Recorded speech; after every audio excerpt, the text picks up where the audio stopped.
So when I did the Vosh reaction, I was originally going to do a reaction to the Serfs, J.K. Rowling in the Turf Manifesto video, but the Vosh video was just better to react to because it was a debate, so you at least had like someone trying to tie the discussion to the real world, and it couldn't just like float off into Pomodum. But this discussion is more frustrating because it's two gender theists like yucking it up. But what I do have is I've installed OBS, whatever that is, I forget what that actually stands for now, but it means I can do a slightly more professional reaction video. So I figured I will watch this fucking thing and react to it, and then I'll probably cut down it down to the smallest or the most entertaining parts. So without further ado, it's why we're here in the first place, right? Wait, this gets so much worse. Listen to this next line, okay? So I too might have tried to transition. The allure of escaping womanhood would have been huge. Oh my god. Can you imagine wanting to escape womanhood? No one's ever done that.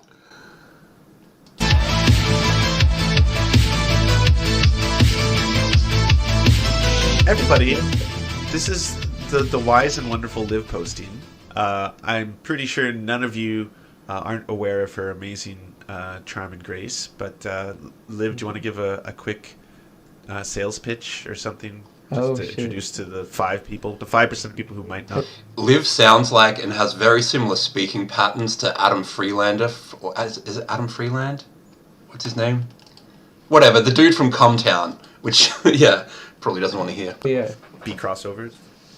I am Lib Posting, not Lib Posting, by the way. At no point am I to be referred to as Lib Posting. Yeah, leftist streamer, Canadian, trans, she, her, communist. I do news stuff as well as memes and video games.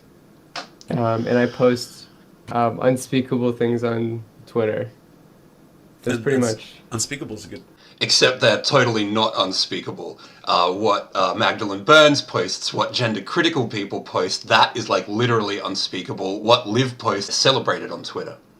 Way to put it. Speaking of unspeakable, I have to ask, what were your initial thoughts a couple days ago when, in the midst of everything that's going on in the world, the protests, the revolution, the Black Lives Matter movement, you saw that J.K. Rowling decided now was the time to really, really solidify her turfiness? Yeah, that was awesome. I mean, I think, particularly on trans Twitter, it's been known for a long time that she's been like a closet TERF. Mm-hmm. Where she'll like a post about how trans women are there's one about trans women being foxes in a hen house, in women's jails and stuff, which was a while ago. So she'll say and she's also a rich white lady from Britain. She's she was originally a single mum, It's all this id pol shit. They can't debate the actual politics of the argument. And I think 95% of those people are transphobic. I don't know what's in the water, what they put in the water on the island. What it is class consciousness. The UK has a much higher level of unionization than the US or a lot of the rest of Australia. So they actually have Marxists there, and people who actually understand how class dynamics work don't believe in gender identity. But so it's been known that she is transphobic, but the audacity of her to, again, at this point in time, to really meaningfully come out as a TERF. Mm-hmm. I mean, it's truly impressively tone deaf. Yeah. We knew she was. To call someone tone deaf implies that they don't realize that they're singing off key, I guess. But if you read Rowling's thing, as we're going to do, she knows exactly the type of reaction that she's going to get. but she does it anyway because she thinks that it's going to be beneficial to a great number of people. So it could be considered brave. Tone deaf, and she had no connection with the world, you know, and like actual people's All her book sales went up after she did this. lives, like calling Jeremy Corbyn anti-Semitic after making like a goblin banker race that had hook noses in her books. But have you read all the books? Are you deep in the Potter lore? Okay, so Burned. I've only read what was the time travel one? The Prisoner of Azkaban. Yeah. Okay, so that's the only one. Shit, I'm not even 3 minutes into this fucking thing. I've read, but I've heard from my partner and almost every woman that I've been in a relationship in my entire life that there is an overarching theme. The whole thing is a bit of a metaphor or an allegory to the rise of Nazism. So wasn't there it was the rise of Nazism. So wasn't there it was ultimately about races, wasn't it? About how there's different classes between the... Yeah. Could you extrapolate a little bit on that? It's a very liberal understanding, of course, which isn't a surprise. Like the mudblood thing and how mixed. The idea being it's not about race in the way we understand it, but about who has magical powers and who doesn't. Okay. Which seems a little on the nose for a racial. If you want to make someone trying to do a racial allegory, but then making it shitty. It's no, but actually some of the races have magical powers and the other ones don't.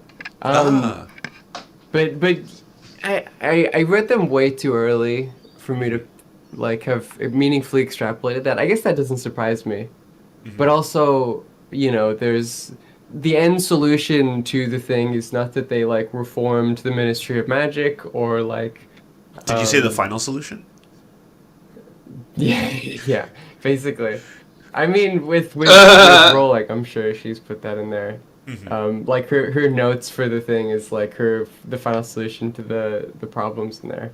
But it's not to reform the Ministry of Magic. It's just we have all of the cool friends that went on an adventure, that all went on this adventure and solved the problem, are the ones that are going to just be in charge. So it's just don't abolish the Star Wars or any fucking movie where the heroes end up the leaders at the end. So that sounds like the Lib Manifesto. Yeah, pretty much.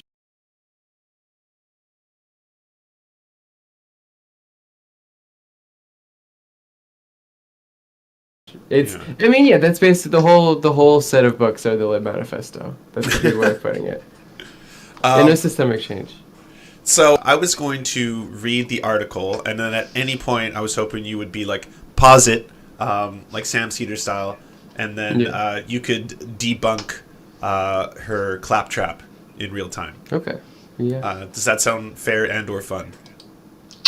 Does that sound fair and or fun? Yeah.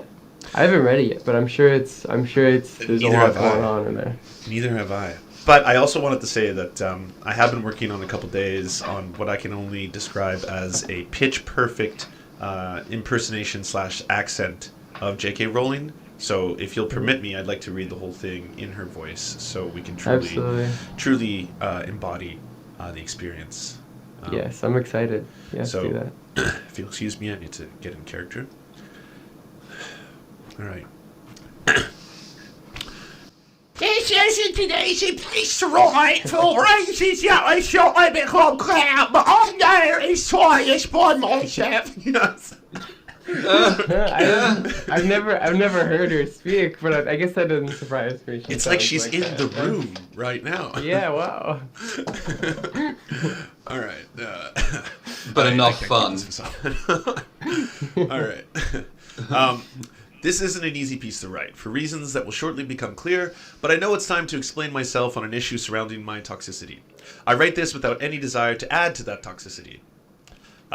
For people that don't know, last December I tweeted my support for Maya Forstater, a tax specialist who'd lost her job for what was deemed transphobic tweets. She took the case to an employment tribunal, asking the judge to rule on whether a philosophical belief that sex is determined by biology is protected in law. Judge Taylor ruled that it wasn't. Are you familiar with that case?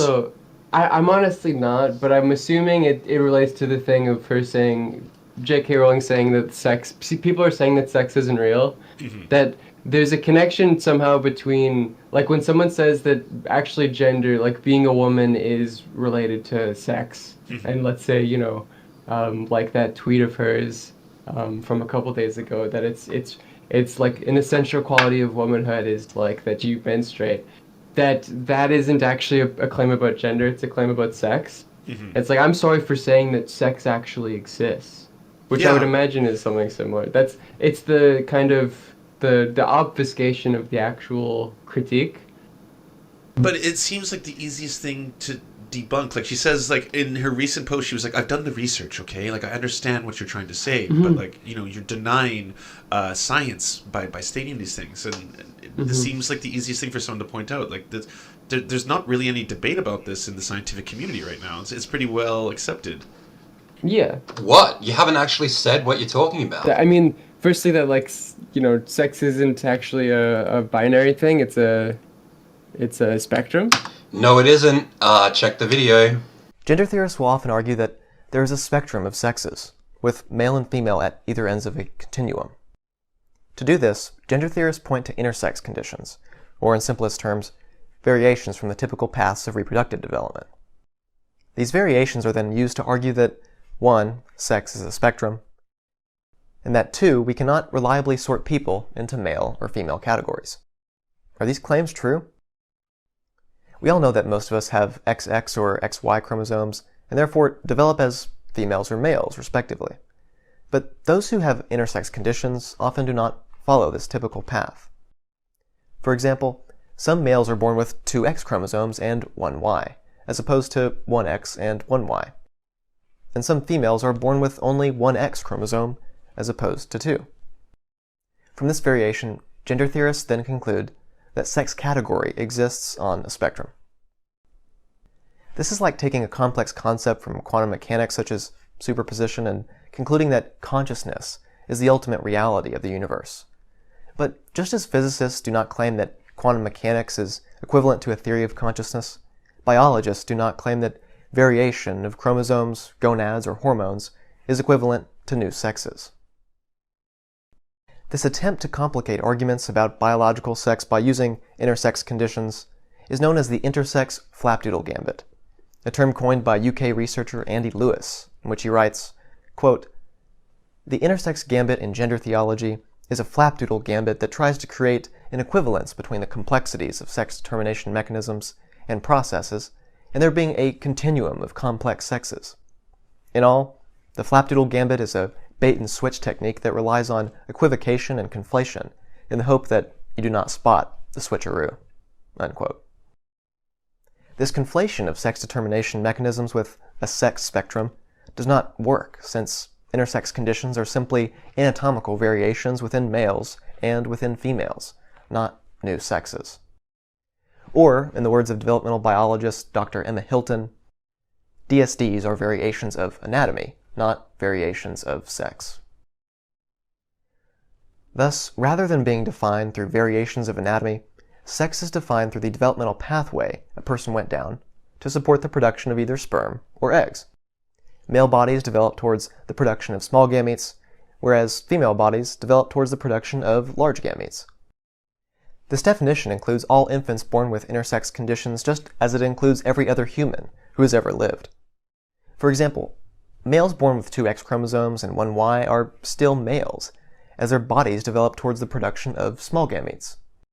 And females born with only 1 X chromosome are still females, as their bodies develop towards the production of large gametes. Conflating complex intersex conditions with new sexes does nothing for the sex spectrum argument, but the conflation's power resides in its ability to convince you your scientific knowledge is behind the times. And yet, ironically, the effectiveness of the sex spectrum argument relies not on peer-reviewed science, but on your own scientific ignorance. Just as mystics may convince you of their beliefs through taking advantage of your lack of knowledge in quantum mechanics, gender theorists may do the same with your knowledge of biological sex. So be cautious.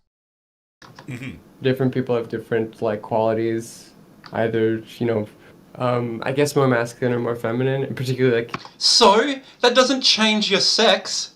intersex people are a good example of how sex in almost a similar way to gender is like not a binary, not the way that. No, it doesn't.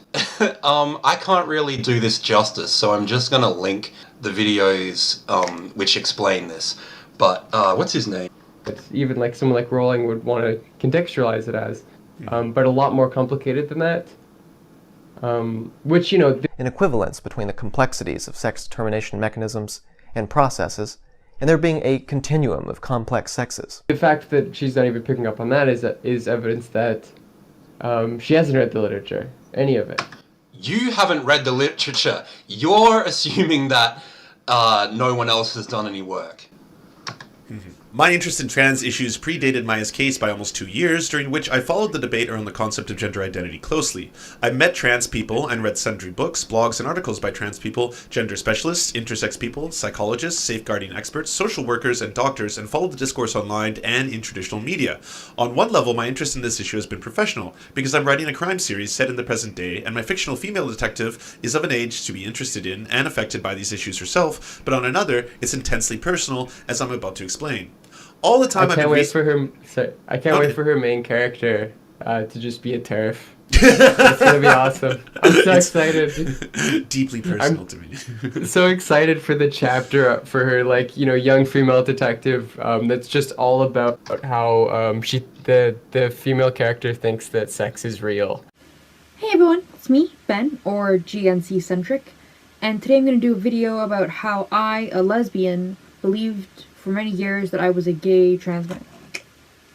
Okay, so the very first thing to understand is that I learned about gay homosexuality between males before I joined the queer community. So for them, I understood that it was a male and a male. Then I joined the queer community, then I learned what lesbians were. And I learned that lesbians were someone who identifies as a woman who's attracted to other people who identify as women. So everything got gendered instead of sex-based, right? So on some level, I thought that, like, homosexual male relationships were actually gay. But then on another level, I thought that if I ID as a man, I can be in one of those. I wasn't like, if I ID as a man, that I'm a gay man. I thought, like, if I ID as a man and get enough surgery to pass so that a gay guy can be attracted to me, at least superficially, like with my clothes on or something, then I could be a gay man. I don't know. And also when I learned about what a lesbian was, the only lesbians I knew were like non-binary women who called themselves pansexual but only dated females. Like at the time I couldn't like identify that, but now that I look back I can. And like MTFs, so like males who called themselves lesbians. Those were like the only people I knew who were lesbians for like my teenage years. Like the first lesbian I ever met was a trans woman who came to give us sex ed at one of the like youth groups I used to hang out at. Yeah. So because I had dysphoria, the fact that I hated my female body was like unquestioned and acceptable. So hating my female body, being in denial of being female, being in denial of like having a female sexuality, and just like hating my body was totally acceptable and nobody questioned it. So it made me fine with hating being female and thinking that I was a male. Everybody around me said that was fine, that was normal. So I didn't feel sexual attraction or arousal until I was 18 because I was on like really strong antidepressants before that. And so you have to keep in mind that like most of what I'm saying in this video is like before 18. So I didn't have actual sexual feelings to base anything on. Everything was like psychological and emotional, of like me interpreting stuff and like feeling things, even if there was no like physical feelings involved. So because of this, I had no sexual connection to my body, obviously, right? So everything was like in my mind. My body was like a completely separate issue. And it wasn't until I was 18 that I learned that females could orgasm, or that I learned like what the clitoris is. So maybe keep that in mind as you hear about what I expected to happen during sex. So in the back of my mind, I always had this feeling that I would end up with a man, that it was inevitable. I don't know why exactly, but it was like in the back of my mind. It was never something that I like spoke about or addressed or like vocalized. It just seemed that way. So because of this, like, the concept of me being a female with a male was like completely disgusting and disturbing to me. But the idea that I could be FTM, so a male with another male, that wasn't straight and it wasn't an unequal power, it was more equal. So I was like, that makes sense for me. I read a lot of books as like a kid and a teenager.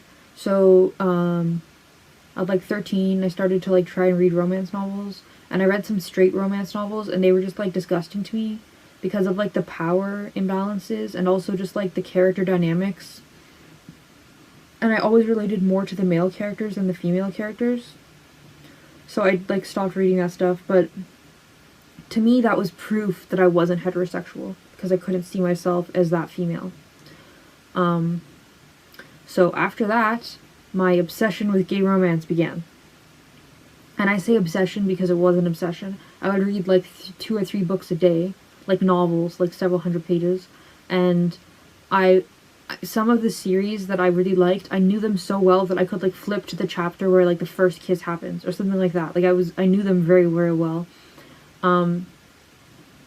So I became like, I felt like I had a connection to these characters and a connection to the romance stories that they were going through. And I felt like if I had a connection to that, that was proof that I was a gay man, right? So I kind of became obsessed with like the romance and the sex in the novels, and I really internalized it. And now that I'm like an adult, I realized that all of the novels I was reading were written by females for females. Like 99% of the books I was reading. So like everything was like unrealistic fantasy to begin with. And I was like, I can be a gay man based on these like romance. Yeah. So I thought that like after being on testosterone long enough and after getting a mastectomy, that I would eventually like pass and I would be good enough for a gay man. Like literally, I had like, I can't believe looking back, I had such a small, like such horrible self-esteem, like such a horrible view of myself. I just wanted to be like good enough to be a bottom, and I thought I would have sex like always facing away and like never facing my partner, and I would like only ever have anal because that's like what I thought a gay guy would want, and that like I didn't know what orgasm the females could orgasm, so I was like, I'll never orgasm, and like I won't have a penis, but as long as he's happy, I'll be happy. Like that was what I was like looking for. That was like, when I grow up, that's what I'll have and I'll be happy.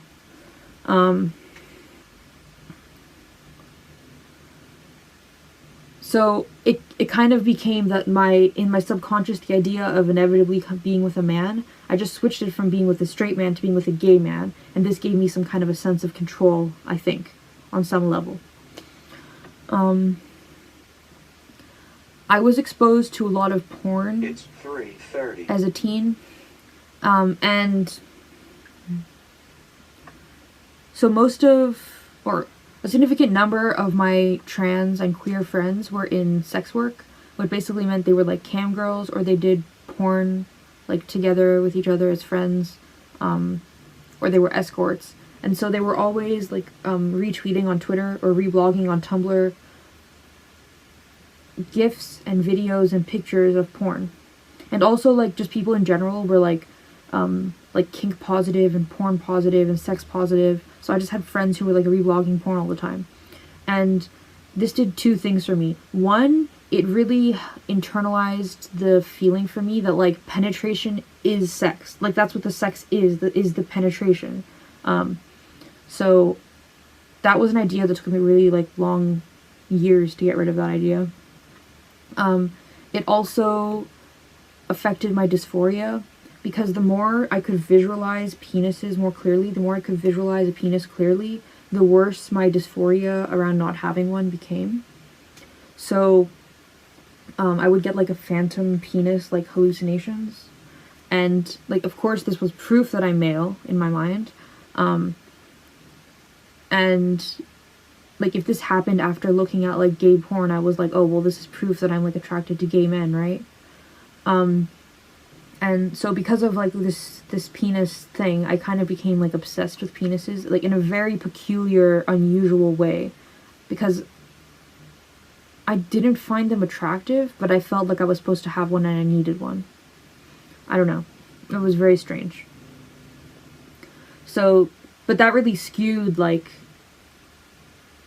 so I was experiencing sexuality like as a non-female, basically. Or I don't even know if it was sexuality, but just everything was like in the lens of like, I'm not a female. So this is something I only became aware of a few months ago. It's called Misattribution of Arousal. I'll put a link. But it's basically when you experience something or you feel something and you interpret it as arousal, but it's not arousal. So when I was like sexting guys all the time as a teenager, I never got like turned on, but I would get like shortness of breath and like sweaty palms and like my heart would be beating faster, like, but like that's anxiety. I literally had anxiety because I was exposing myself to like new sexual situations that made me like slightly uncomfortable, and so I had anxiety about it. And I read my signs of anxiety as like based on my romance novels. I was like, oh, when they steal your breath and you can't, and you're like, everything is, you know, uptight. It's like you're aroused. So I don't know. Like based on my romance novels, what I experienced, I thought was arousal. It wasn't. There's a few things I wrote down. Yeah, so like anxiety about a new sexual behavior or new sexual activity with like sexting someone online. I got attention and I got like affirmation about like my gender identity and stuff. So that like got me excited in like an emotional way, right? And also pleasing someone. Like it made me very satisfied and comfortable and happy to please someone. And I thought like that's what you're supposed to do with a sexual partner, is like please them. So I was like, this is proof that like this is what I'm supposed to be doing. So at that point, what I experienced as attraction was just like dissociation and fantasy. And the fantasy was so unrealistic and so romantic. And it was all in my head because the only sexual things I was doing was sexting. So everything was like in my mind, right? It was all how I was imagining it. So it was like very unhealthy and unrealistic. And then even after I experienced sexual arousal, I was like in this pattern of like sexting this one guy, and we were like friends and stuff. And so I kept like sexting him after I experienced arousal. And if I dissociated enough to the point where I literally, in my mind, I had like forgotten the real world and I was like in a place in my mind where I was a male and this guy was a male, I would feel something in my body. But I really think that was just like because of the dissociation and the fantasy. It wasn't like if I had actually seen this guy in front of me, like the whole thing would have stopped. Do you know what I mean? Like it was literally all just in my mind. So it was like very unhealthy and unrealistic. So if you haven't caught on, all of this is like based on internalized lesbophobia. I will explain. So I hated my female body. I hated all female bodies. Anything to do with like female experience of sexuality was like out of my mind and like irrelevant to me. The concept of like lesbians was like always out of my mind. It was something I couldn't even think about. It was something that was like irrelevant to me, which I recognize now is just denial. So nobody challenged these feelings for me in the queer community. It was like, oh, well, that just means you're trans. But nobody challenged that like this could just be like you hate being female because you can't accept that you're a female homosexual on some level. I don't know. Like, nobody challenged or me, and nobody, they talk all the time in the trans community about like being your true self and stuff, but like nobody gives you the tools for self-exploration. They just give you labels, and they give you like rhetoric, and they give you like experiences that you should find similar, and there you go. Like, they don't give you tools for anything to do with exploring the self or like self-actualization, other than to like copy someone else, basically. Yeah. So the concept of like being with a man is inevitable is like, it's part of compulsory heterosexuality. I'm gonna put a link to Adrian Rich's essay, Compulsory Heterosexuality, for you guys. So yeah, I, despite like feeling that I was supposed to be with a man, I changed it from a straight man to a gay man, because then that took out the like heterosexual possibility of babies. Like, not literally, of course, if it was possible I could have gotten pregnant or something if I had actually like done that, but like in my mind I was like, with 2 gay men, the whole thing of like being a mother is like not even there, so I don't have to worry about that, which again is like another way that I was in denial of my femalehood.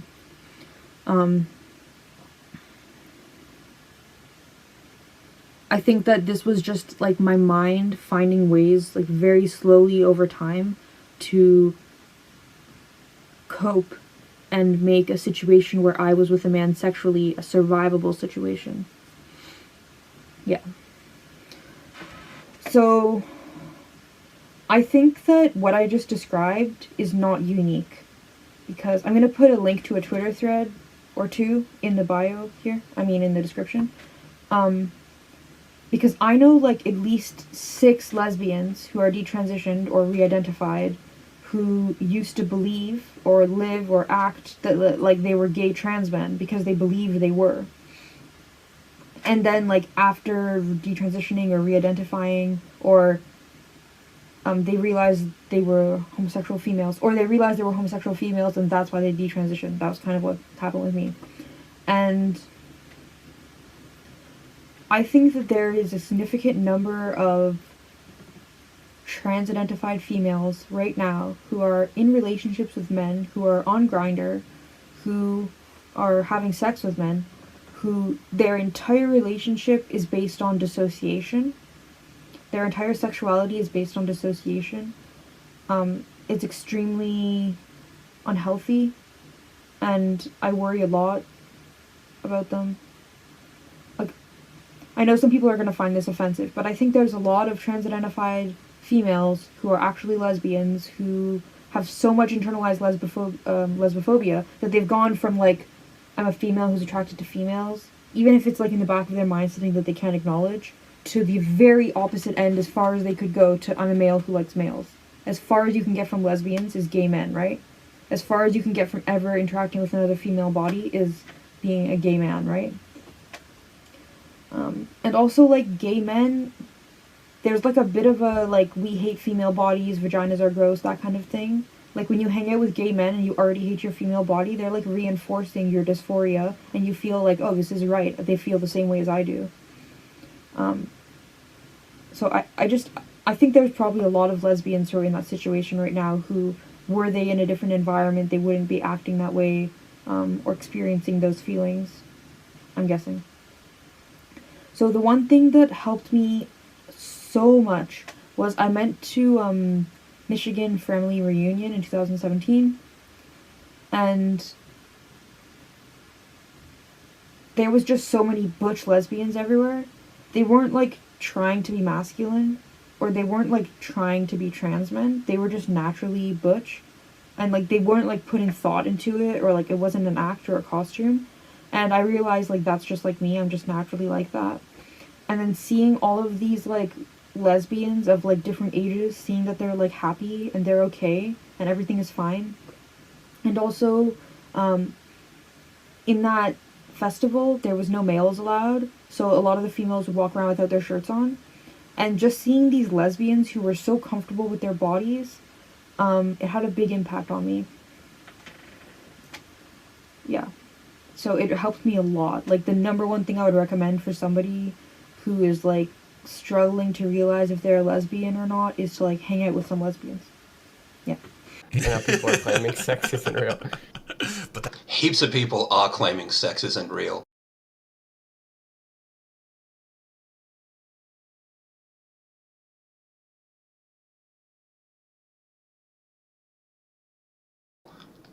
That's the mystery, Liv, you see. All the time I've been researching and learning, accusations and threats from trans activists have been bubbling in my Twitter timeline. This was initially triggered by like. When I started taking an interest in gender identity and transgender matters, I began screenshotting comments that interested me, as a way of reminding myself that I might want to research this later. On one occasion, I absentmindedly liked instead of screenshotting. That single like was, I know, right, was deemed evidence of wrong thing. Like, Wrong thing. Ooh, 1984 speak. And Alright, fuck this shit. I can't do this anymore. What would you do if I sang out of tune? Would you stand up and walk out on me? Lend me your ears and I'll sing you a song. And I will try not to sing out of key. Baby, I get by with a little help from my friends. By with a little help from my friends. I'm gonna get high with a little help from my friends. Ooh.